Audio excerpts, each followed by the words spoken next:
Okay, thanks, Catherine. So we're trying to stick to a good time of 8:30.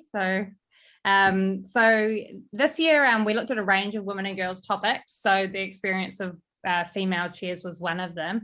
And another area we looked at was looking into what clubs are doing to provide a female-friendly environment. So there is newish research out there that suggests that providing a female-friendly environment can increase participation of women and girls, which we know rightly so is very topical and important aspect of sport. So looking at what creates a female-friendly environment, there are 6 elements identified. So suitable changing facilities for women and girls, equal allocation of training and playing spaces, as well as equipment, appropriate apparel or uniform for women and girls, equal access to coaching, and safe facilities in relation to women and girls, for example, lighting in the car park. So we asked club representatives on a 7-point scale how strongly they agreed or disagreed that they had those different elements at their club. And for each of these, we then asked them to comment a little bit more in detail on each of these in relation to the club.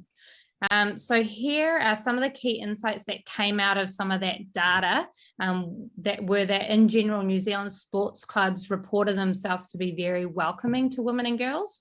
One key area in which they report to doing well is providing same access to coaches for both genders. Areas reported that could use a little bit more work were providing suitable changing facilities for women and girls, and specifically addressing safety concerns.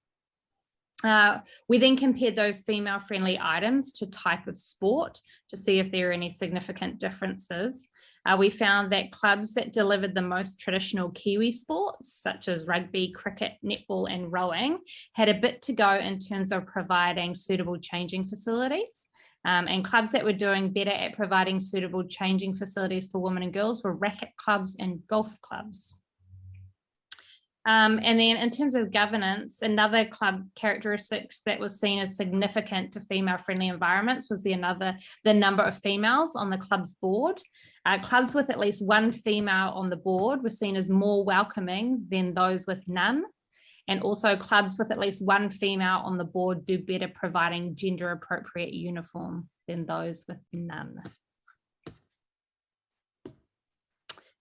We also had an amazing postgrad student, Amber, who's here this evening, looking at the open text responses. So when we asked them to give a bit more specific details on each of those female-friendly environment elements.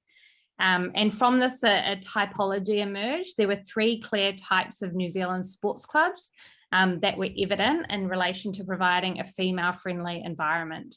And we've named these different types of clubs female-friendly clubs, aspirational clubs, and disengaged clubs. So looking at first at what we categorize as female-friendly clubs, the key attributes for these clubs are that they understand the need for a female-friendly environment, and they are proactive and strategic in their approach to women and girls. We then have what we name the aspirational clubs. These clubs also understand the need for a female-friendly environment. However, they have not yet actioned anything in relation to this or don't know where to start. And then the final type of club are what we term the disengaged clubs.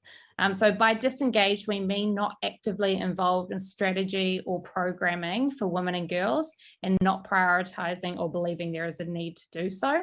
And gender neutrality, we also thought described this club. There's a belief that from these clubs that women and men shouldn't be treated differently. And so that disengaged club, as you can see, from those arrows there, was the most common, and the least common type of club we saw was the female-friendly types of clubs.